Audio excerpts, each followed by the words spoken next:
Hey everybody, welcome back. It is Monday night, 6:30 just about. I am ready to go ahead and give a discussion about the home buying process. I had some emailed questions that came through this afternoon and they were very insightful. So there's a couple of things that I want to go over that were brought to my not really brought to my attention, but just highlighted by clients that I'm currently working with. They gave some feedback about the process and what they had expected and what happened once we started working together. And for me, it was a great reminder because I've been through this process so many times that I try and stay ahead of the questions, but there are some emotions that I guess I, as an agent, take for granted. Good emotions, not bad, although I'm sure those exist too for some buyers. But I, again, just wanted to highlight one of my clients' things. So I will try and keep this engaging. If we don't have anybody signing on and asking live questions, and again, I have a weak signal, so I apologize. Looking for a good one. Here we go. Looks like this might work for us. So what I'm going to do is kind of start by going through a little bit of the process. This is a flow chart that I hand out. It looks like it comes through backward for you, but every buyer I work with will be given a home buying process flow chart. It gives the exact process so that you can sort of take away some of the anxiety of where you are and where you're going. I think that one of the biggest challenges when you're working especially with a first-time home buyer is that they may not understand where their end goal, how they're going to get there. So they may understand that, okay, we're going to find a house and write an offer, but we may not understand all of the little pieces between writing the offer and closing and getting the keys. So to start out, I thought I would give my top 5 tips to buyers, and the number one piece of advice I would give is to please work with a reputable lender. Local is preferred. I'm currently working with a deal right now where it was a national lender. They Googled for a home mortgage lender, and now we were supposed to close today, and we will be closing Wednesday. There's no way for us to hold anybody accountable if the process isn't going as intended with a national lender. They are not super great at communication processes, and so we're all often left sort of in the lurch and wondering where you're at with the process, and it's not necessarily an easy feeling. My poor buyers, they're first timers. Right now, I think, I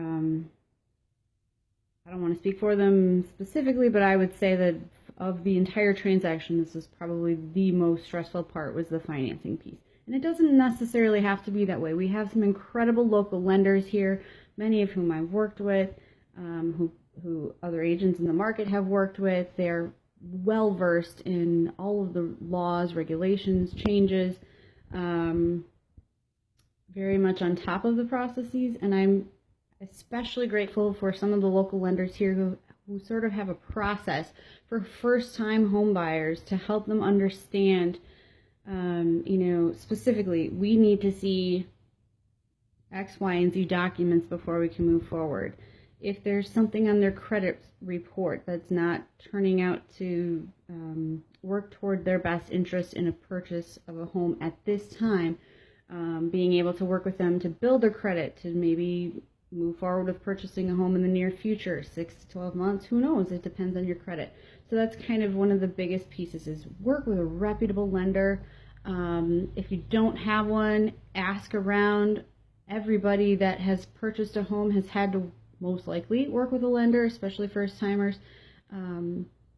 Get feedback, get testimonials, ask an agent who does who does work with local agents, local lenders, to get a recommendation. We are not tied to each other. There is no payment for recommending somebody. The the payment that we get is having a deal go to closing as expected and not having unforeseen circumstances hold us up. So we're not giving out referrals because we have something to gain other than a smooth transaction, and ultimately we all win with that. So I personally, when I'm working with a buyer, I might show 1 or 2 houses if you have not already been pre-approved by a lender. But beyond that point, we have no idea what we're truly working with in your budget. We have no idea what we're truly working with in your credit. If you haven't been, following your credit scores religiously or been very proactive in, saving for a down payment, we have no idea if you'll even get the financing. So there's truly no purpose in looking at a home until you've gone through that loan pre-approval process. And so that piece in and of itself is very important. The other piece that I kind of insist on is having a sit down with my buyers to help educate them on the local markets. I talked about this a little bit last week, but every market, every neighborhood, every community is very different. You cannot say even across Wausau citywide that everything in every neighborhood is identical, same story.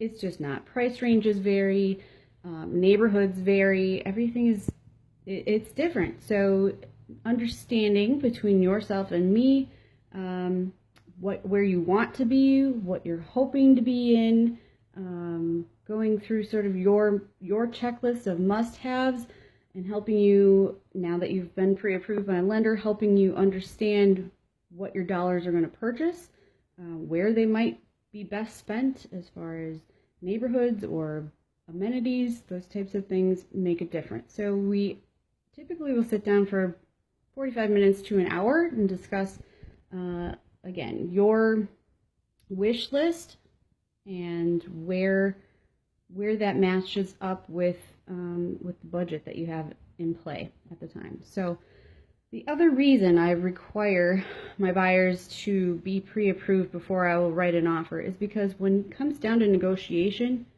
your pre-approval says a lot to a seller. And I've gone through this in the marketplace too, where other agents have not necessarily agreed with that and don't bring a pre-approval with their offer to present to a seller. So if I'm Mr. Seller and you're bringing me an offer, typically you're not going to offer full price, but we're going to get to that in a minute. If you're bringing me anything other than what I'm asking for, I want to know that if I say okay and we get to closing, you're going to have the finances to purchase it, because at that time I've probably moved out, probably secured either another house that I'm buying where I need the money from the sale of my home now to be able to purchase that new home. Definitely have made arrangements for the move. It gets to be very complicated, and when you're not prepared, the negotiation tactic that I would recommend being, I think, of most use is definitely being able to show I am a solid buyer. I either have a down payment or I'm using this local lender so that we are set up and we know what we're working with. It helps remove a little bit of anxiety, I would call it, on the seller's end. So again, pre-approval, pre-approval, pre-approval. Can't really stress that enough. Again, if you need a recommendation, I've got plenty of them. Feel free to contact me.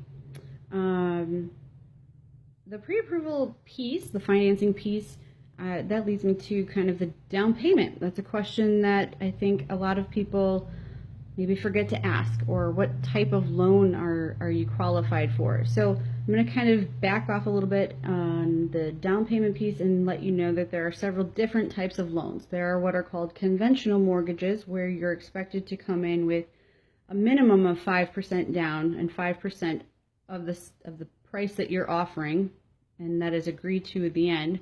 So if you're coming in with no money down, there are some loan programs out there for you, but there are some more specific pieces to the process that you would go through to be able to get pre-approved. One is the USDA Rural Development Loan. That's a 0% down loan still. Some people don't know that this still exists, and it does.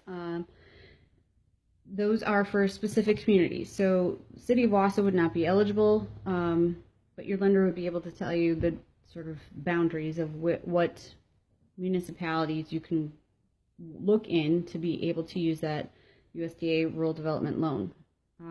Another one is WIDA. And both of these are sort of, I don't want to call them restrictive, but there are some definite pieces to the home itself that have to be met in order for that financing to go through.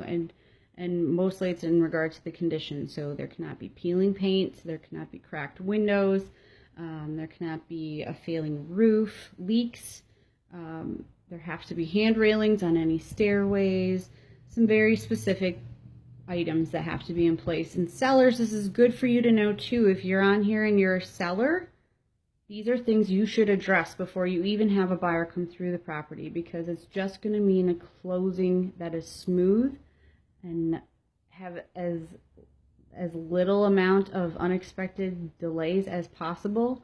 Those are things that would need to be addressed before anybody could go through. And to say, you know, I'm just going to sell it as is, these people have no down payment. So the fact that you might have any of these items that would need to be addressed in order to close, you need to keep in mind that those people are probably not going to have the finances to improve them prior to closing either. So depending on what price range you're running in and how involved you want to get with this process, it's important to just keep those things in the back of your mind.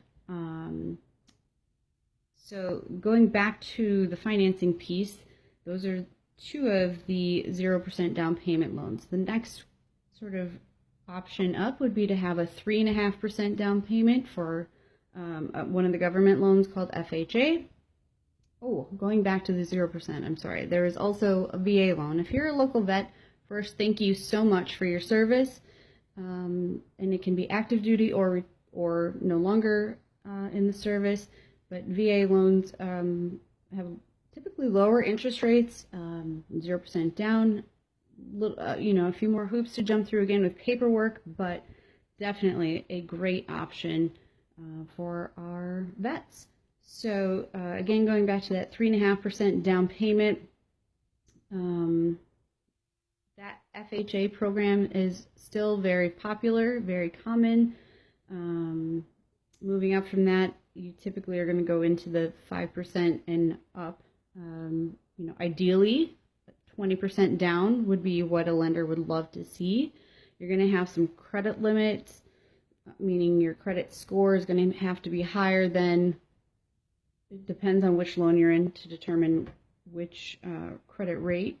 But typically you're going to want to be above 620. It's very rare for anybody to get a loan below that. Your credit score will also determine what your final interest rate is. So that's another misnomer that you'll see in the industry, is that you Google what is today's interest rate on a mortgage, and that may or may not be reflective of what you're going to end up with. It's going to be obviously dependent on what loan you go with, what type, and your credit score. That will determine your actual interest rate. These are all things that a lender would go through with you, obviously more in detail, so it's not something I want to continue spending a ton of time on, but certainly if you have any questions, feel free to shoot them to me, comment below, let me know what your thoughts are. So once we get past the financing, one of my clients currently, her name is Amber, thought it would be a great idea, like I spoke with her and her husband regarding what to expect for costs.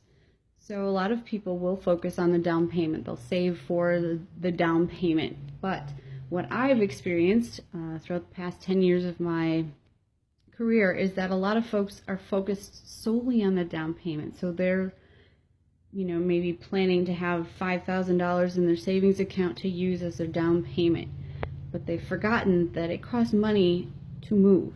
So not only will it cost you money to, maybe rent a trailer or a truck or buy paint, that's a huge one, new curtains in some cases, Home decor is one of those big things that, you get very excited when you're moving into a new home. You want to make it your own. You're going to want to have that cash on hand too. Additionally, what you may not be expecting for upfront costs, and this is one of the things that I think most people are a little bit surprised by, but again, when I'm sitting down with my clients right away, I'm going through this information so that they know what to expect. If they're planning to purchase a home in the next 2 to 3 months, they may not be aware of needing the cash up front for certain things, and so that might delay the process. Important to know that in most cases, you are going to write an offer that will say that you want to have a home inspection done within, might be 2 weeks, but I usually recommend having it done in the first 7 to 10 days, if at all possible, because if there's something major wrong with the house, why drag it out? Let's find out and move on if we need to. Going back to the loans, I keep forgetting to say this. I should have written it down, but I apologize. So right now, your average close time from an accepted offer happening to sitting down at the title company and signing papers to actually get the keys in hand is averaging about 45 days, somewhere between 40 and 45 days. 30 days used to be the norm, not so much, especially right now in the summer when it's super busy. But 45 days is what we typically write into our offers, and that has been pretty normal this year. 30 can happen. It's just everything, all ducks need to be lined up and ready to be in a row for every little hiccup that could come along. So that's really pushing it. Cash buyers, there are still some of you out there. The timeline really for you is only to allow enough time for the seller to pack up if need be, if it's not a vacant home, and to have the title search completed, so a couple of weeks minimum for you. But if you're financing a home, especially with the government loans, you need to plan for 45 days. So if you have a lease that ends, on, let's say, August 31st, well, your timeline right now, you're getting close to the last few weeks here where you're going to want to start to get serious about a property and maybe writing an offer on a property. I'm going to come back to that too. So 45 days, kind of lost my train of thought there. This is the great part about live. Anyway, so down payment, costs up front. So within 7 to 10 days, you're going to have a home inspection. That's going to run you anywhere from, it can go anywhere from $250 to $400, $500. That is to pay a licensed home inspector with the state of Wisconsin to go through the property. They have a very specific checklist of everything that they'll look at. That includes electrical, plumbing, insulation, the roof, windows, siding. In some cases, they'll test for moisture levels in the drywall. I don't see that very often, but every once in a while you have that. Radon testing. Radon, if you don't know what radon is, I highly suggest you start to research that. It is very common in this area with the pockets of granite. Radon is an invisible gas that is the second leading cause of lung cancer. If it is in the home, it needs to be mitigated. That system that mitigates it is a pipe that goes into the concrete in the basement floor. Things are sealed off on the concrete so that no cracks or anything are able to allow that gas through. And then there's a fan inside the PVC pipe that goes up through the roof that will suck the radon gas out from underneath the home and distribute it above the roof line, meaning it's not pooling in the home. Those systems you might have to contribute some of the cost of, because if a seller can't afford to fully invest in it and then the levels are high, so the home would need it, those are things you might want to be prepared for, especially if you really love the house in this buyer's market, which I'm going to come back to that too, and this time I'm going to make a note. So 7 to 10 days, you're going to have a home inspection somewhere between $250 and $500. That's something that you're going to pay for on the day of the inspection. Some inspectors will take credit and some will only take cash or check. So again, one of those little things to be prepared for. I think another cost up front that you may want to be prepared for is any additional testing. So if you're looking for a home in the country with a septic and a well, typically we ask the sellers to pay for the cost of a septic to be pumped and inspected, or a well to be inspected and then the water tested for water quality. They don't necessarily have to agree to do that, and if it's an as-is sale, they may not have the resources to do that. Some estates, it's a family selling their parents' home or something along those lines, they're not willing to make those concessions, so those may be costs that you want to be prepared for, and those can vary, again. And truly just the moving costs after that, as well as earnest money. So when we make an offer, we are going to essentially make a deposit, just like you would if you were renting, except for your deposit, should everything go through to closing and go smoothly, is going to come back to you toward your closing costs. So you are essentially prepaying your closing costs. That's if everything goes well. That could be anywhere from $250, $500, $1,000, $1,500, $2,000, depends on the negotiation process and everybody's comfort level within the transaction. That's something that you would need to write a check for within, again, a few days or 7 days of an accepted offer. If you aren't prepared for that, then that's something that you want to be planning for now. That's pretty much everything I can think of off the top of my head as far as upfront closing costs. Moving forward, I think that I'm going to go more into the process. So again, actually no, I'm going to back myself up here. I'm going to read to you one of the emails that I got today from another client of mine, Eric.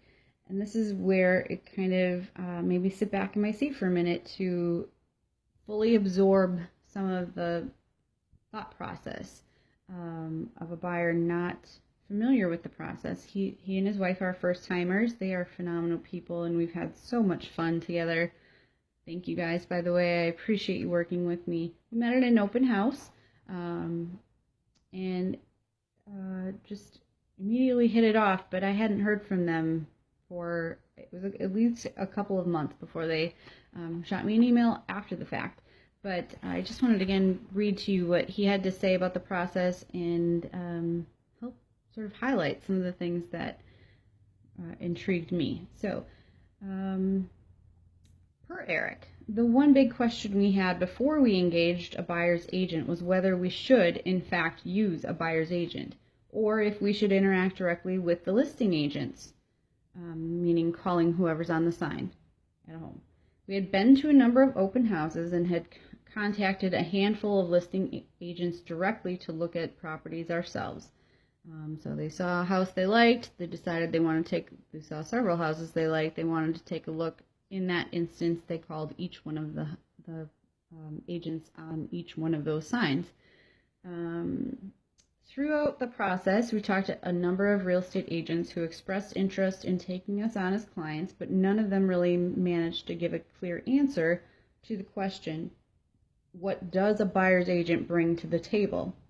We had always gotten a stock answer, the buyer's agent is acting in your best interest as a buyer, and the listing agent is acting on behalf of the sellers. And looking at that, at the actual legal obligations in play, as well as the financial motivators, that answer seemed pretty hollow. Eventually, we came to the realization that there are two advantages to engaging with a buyer's agent. One applies to anyone, and the other is probably most relevant to first-time buyers such as ourselves. First, in the shopping process, it's incredibly time-consuming to call listing agents and coordinate showings.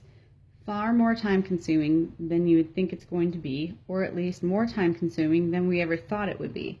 So having someone you can call who will make all of those arrangements on your behalf has tremendous value. Anyone who has doubts should set up 2 or more showings of their own and see how they feel about that being a constructive use of their time. That is something that I literally had not thought of, but it does take quite a bit of time. So working as your buyer's agent, you are literally telling me, based on either homes that you've seen online or emails that I've sent to you saying, have you seen this? This is a new listing. This house has just been reduced into your price range. Do you want to take a look? So often I'll try and cluster homes together so that we can see more than one in a day. So I'm not wasting your time making a trip out. If there is multiple homes that we would go see in a week, that's not usually the best use of your time, especially if you're parents of young kids who are in sports, if you work a lot or out of town a lot.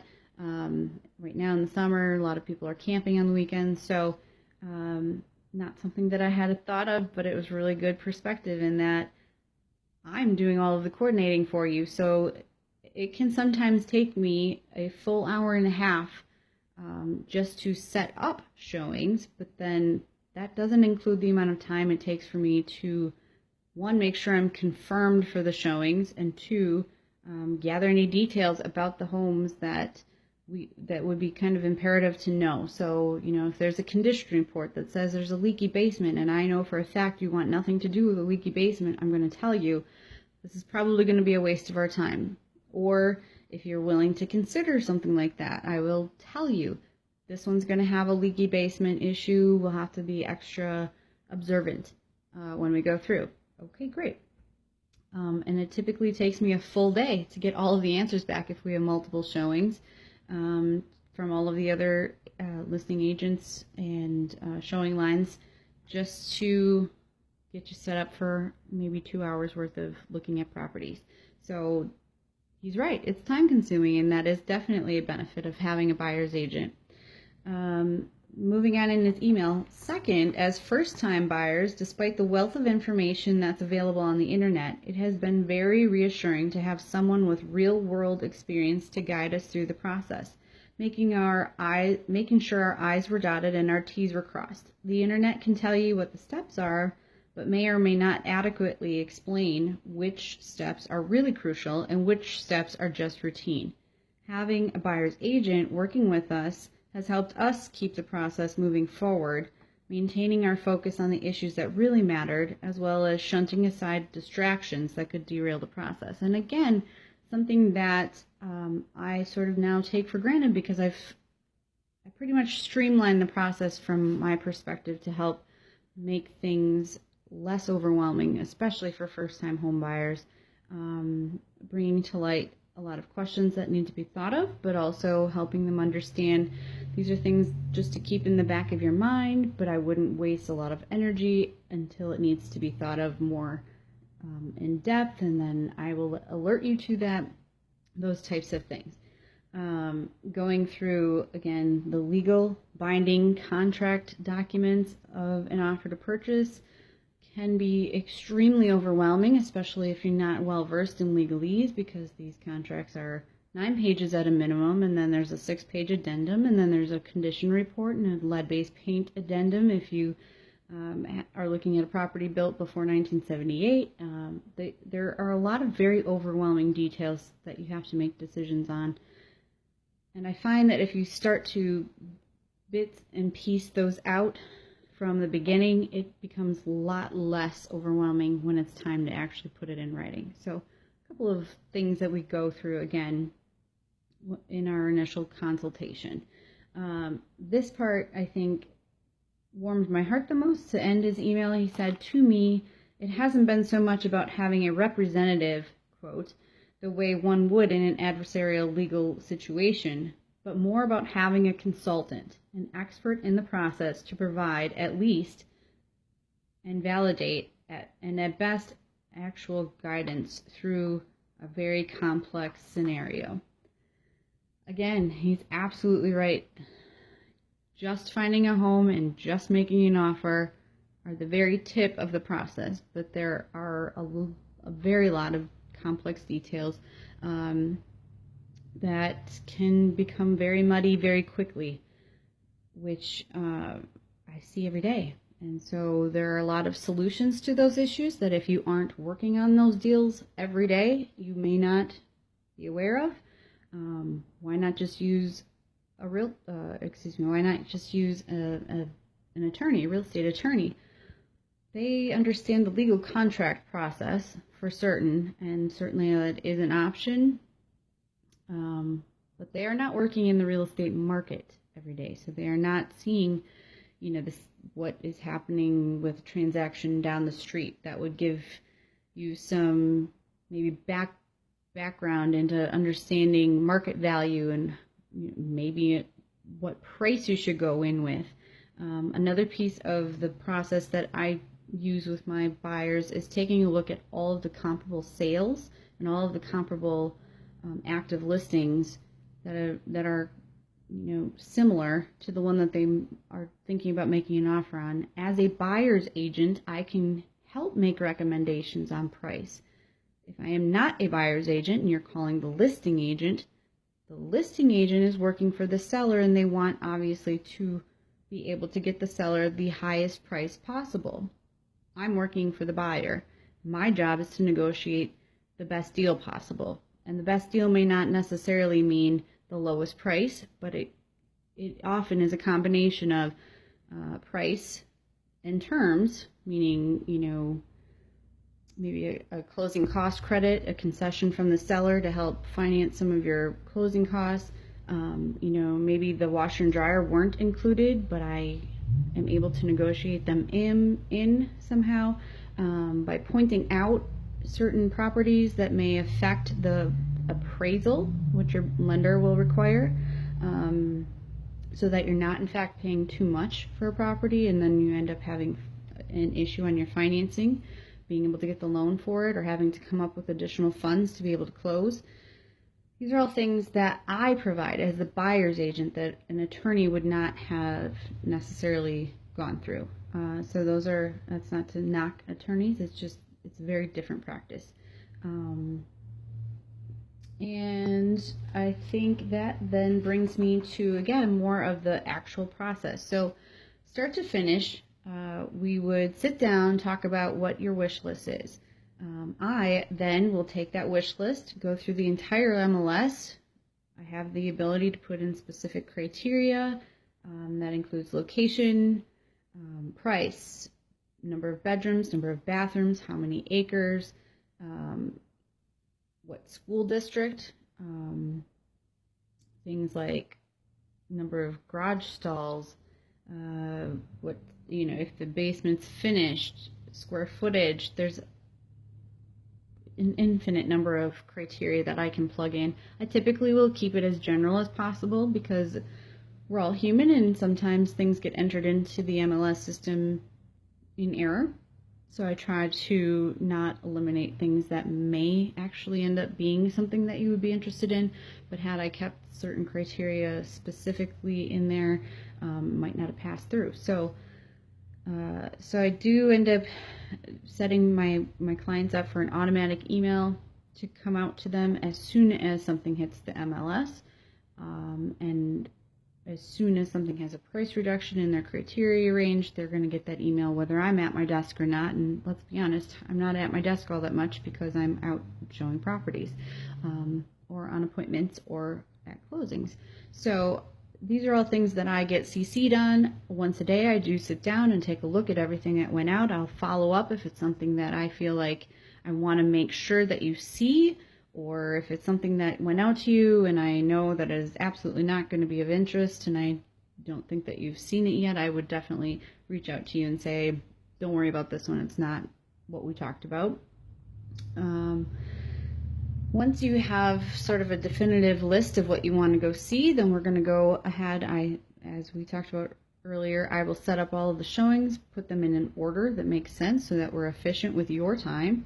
And then we would go ahead and tour those properties as a buyer's agent, I am pointing things out that I think you need to be aware of. But regardless of whether or not we have a contract in place,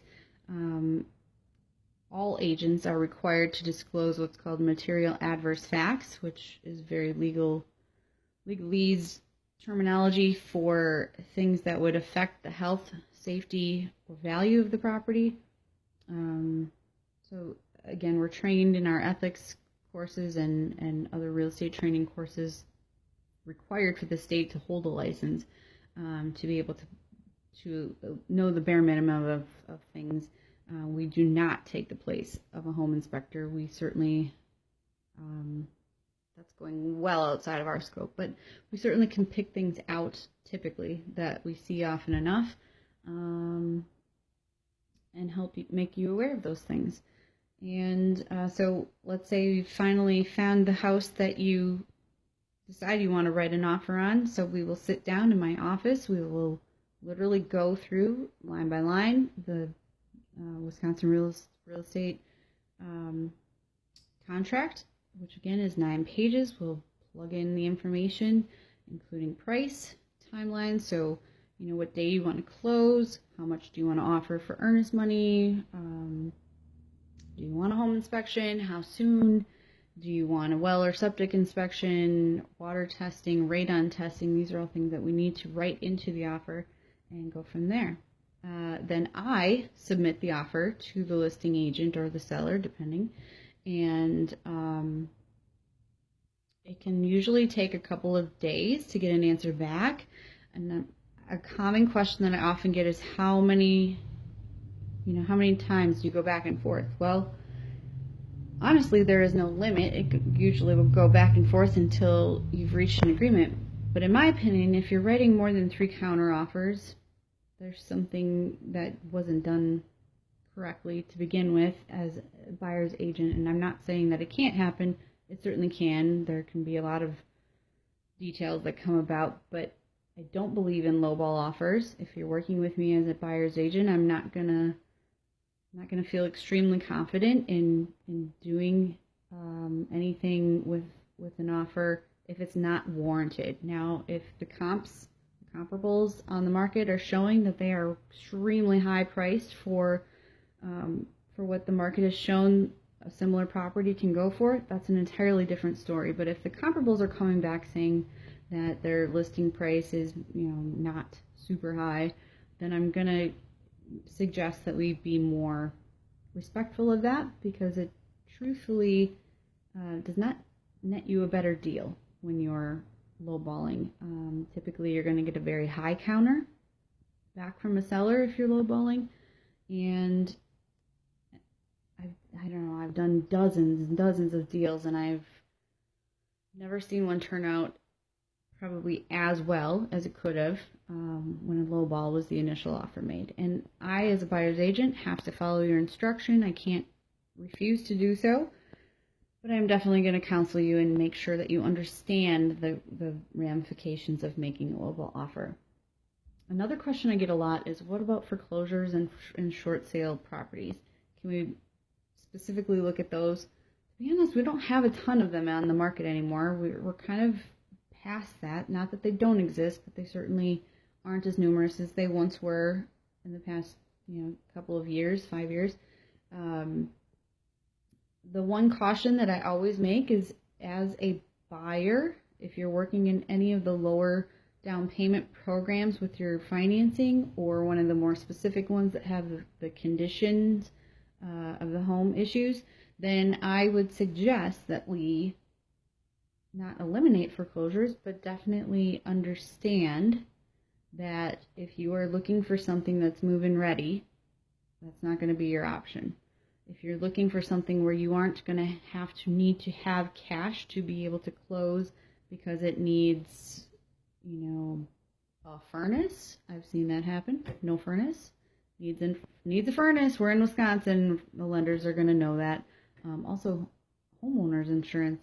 Ooh, that goes back to one of those closing costs. So your homeowner's insurance, too, is going to be requiring conditions to be met, especially, they especially look at roofs. and needing to meet their criteria. So I got a little off track on that one too. I don't really remember where I was going with that.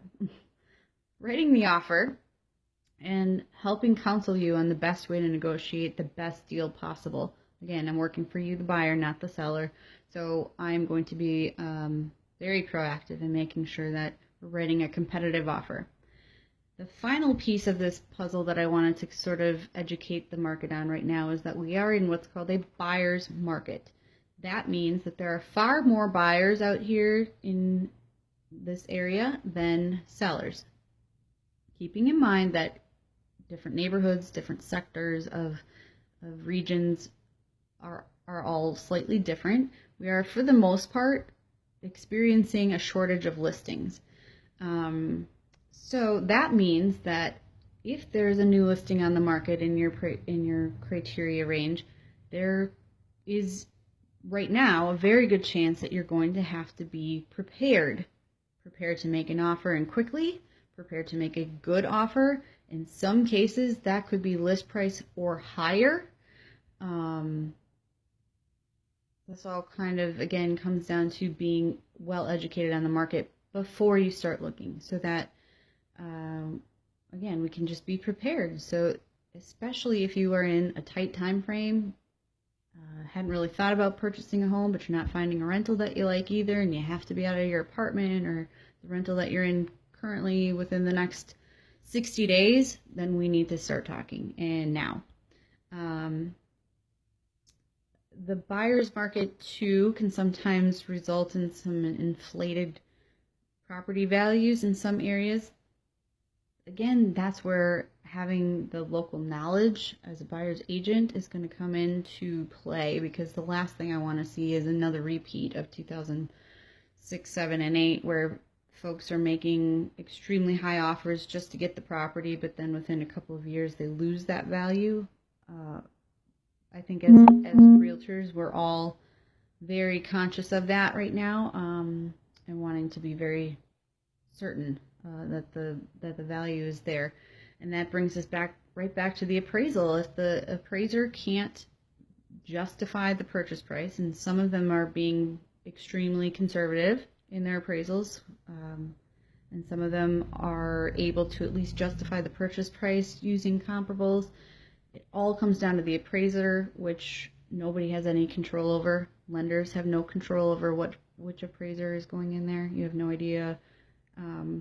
Really, that's kind of the last piece of the puzzle before we're able to move forward with then finalizing your financing and then going to closing. So ultimately, again, you're going to want to operate on knowing that 45 days from an accepted offer, which the process of getting an accepted offer could take a couple days, could take a couple weeks. I just wrote an offer for a set of buyers last week, Monday, and as of a week later, we got nowhere with it, so we're back to square one. Side note, if you're in Mosinee and you have a 3-bedroom, 1.5 to 2 baths with at least a 1-car garage, up to $140,000, that is not already listed by a realtor on the market, we are desperately in need. Looking to be into a place by hopefully no later than the end of August, but ideally it would be end of July, but we're starting to get a little close to the end of that deadline for writing the offer. Please contact me, or please refer somebody that you might know to me. It's laurablado@gmail.com. Again, it's LORABLADOW@gmail.com, or shoot me a private message on my Facebook page.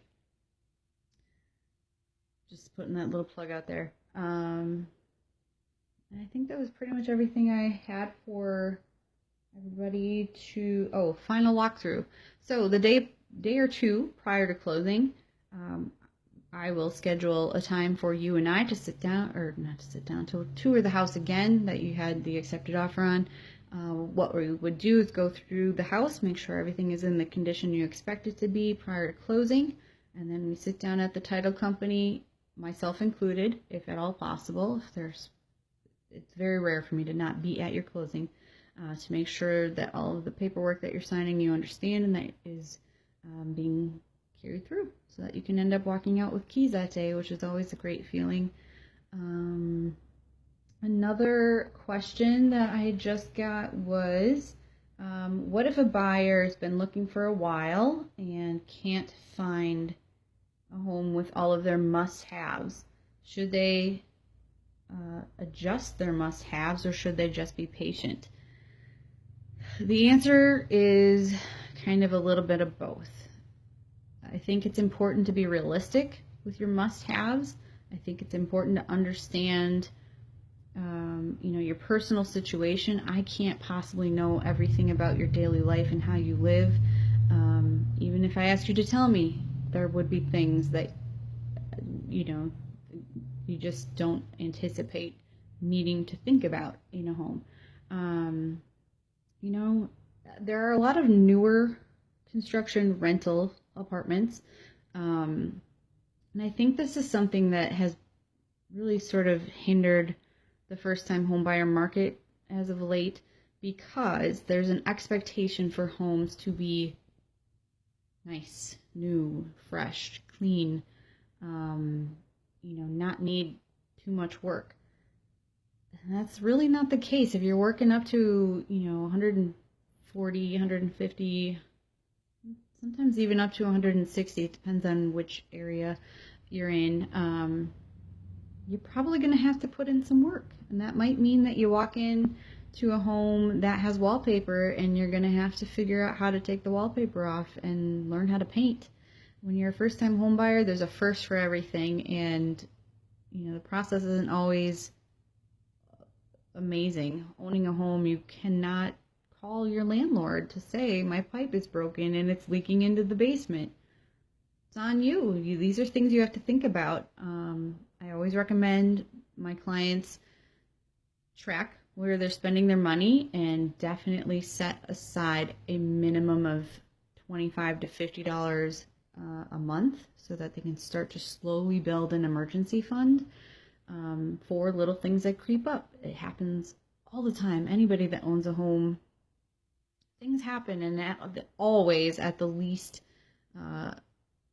opportune time. So myself, I purchased a home, and the day after moving in the morning, one of us was taking a shower, and all of a sudden there was a stream of water in the basement as one of us was in the basement unpacking some boxes.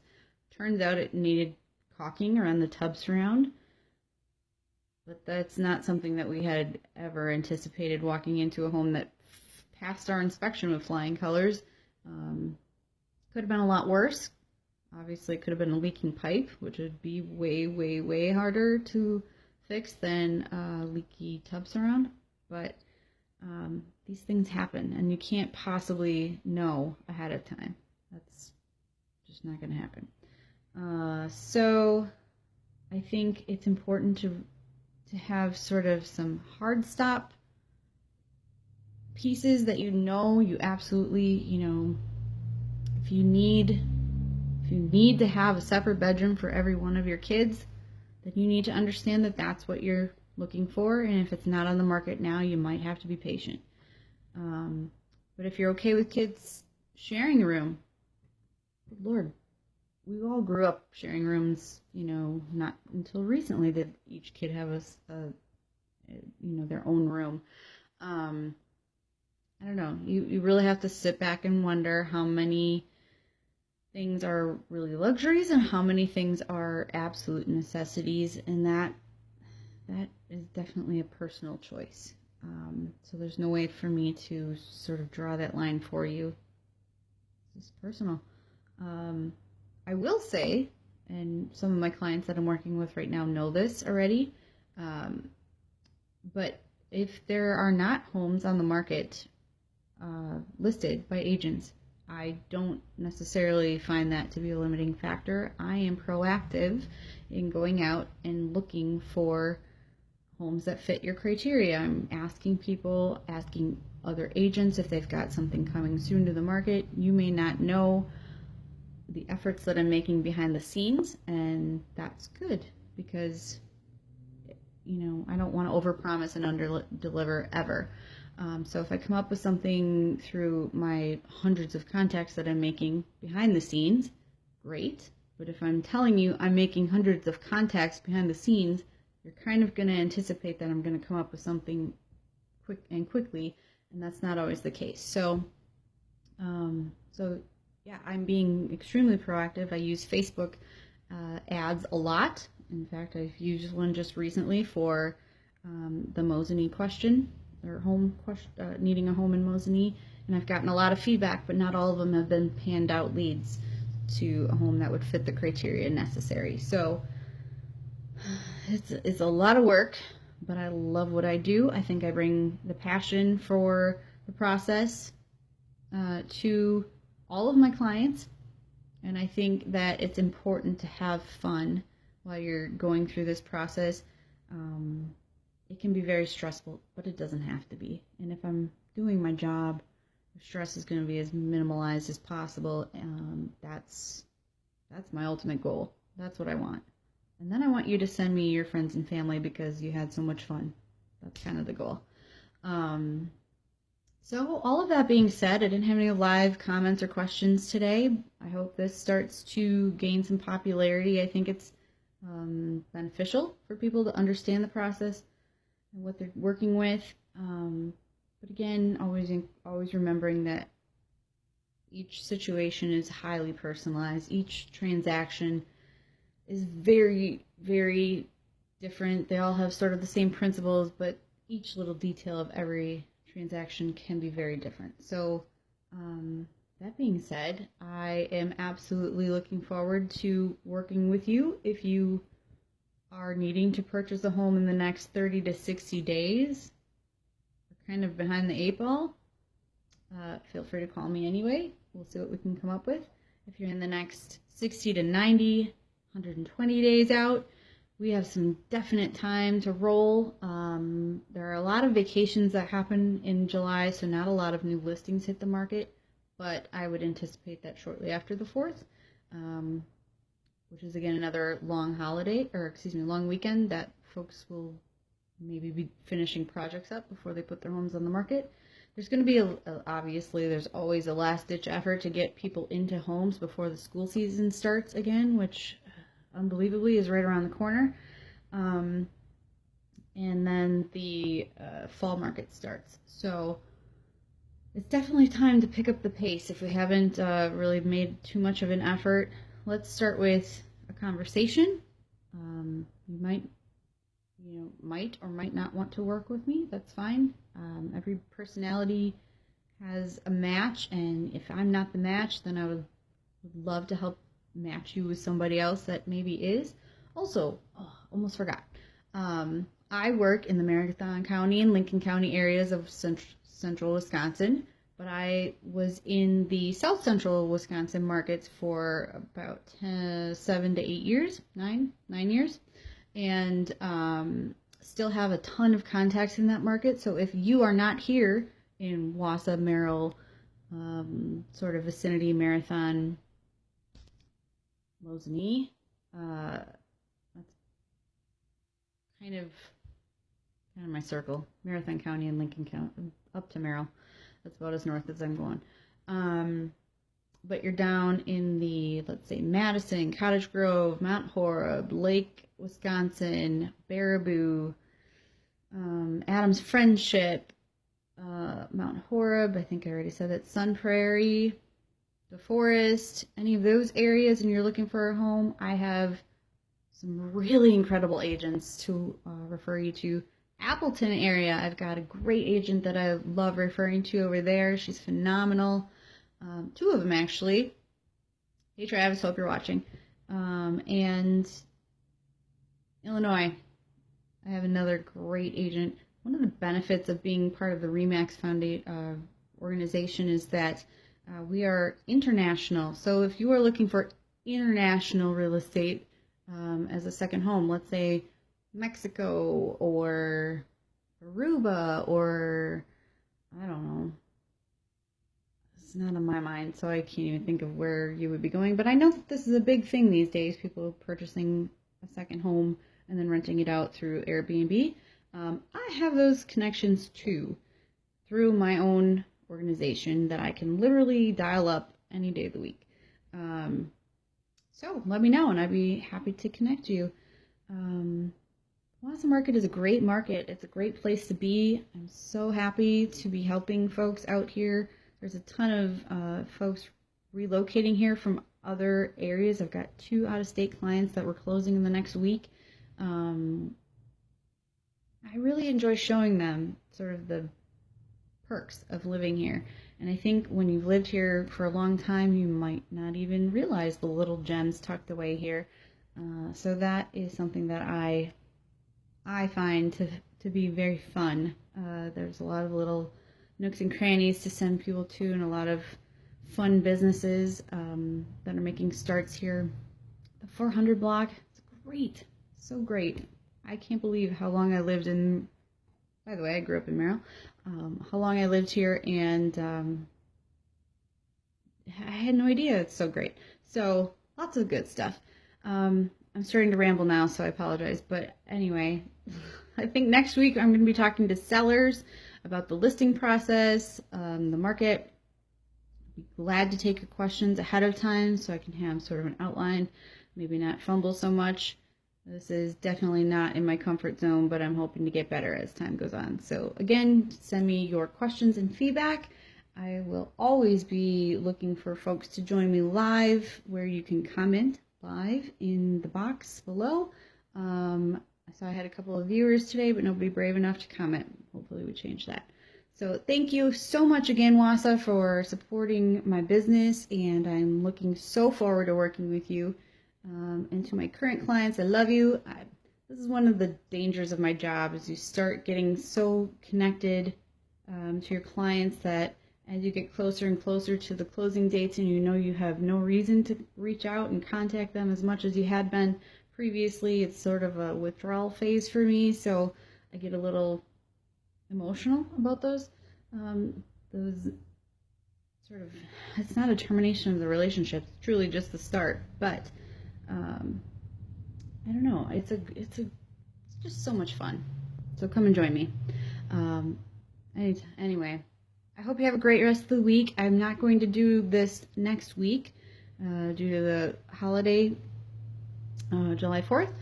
By the way, thank you again to my all of the vets out there. To my cousin Hillary, I love you. Thank you so much for giving up years of your life. To my clients, Callie and Josh, thank you so much for, 1, trusting me to help you through this process, but 2, serving our country.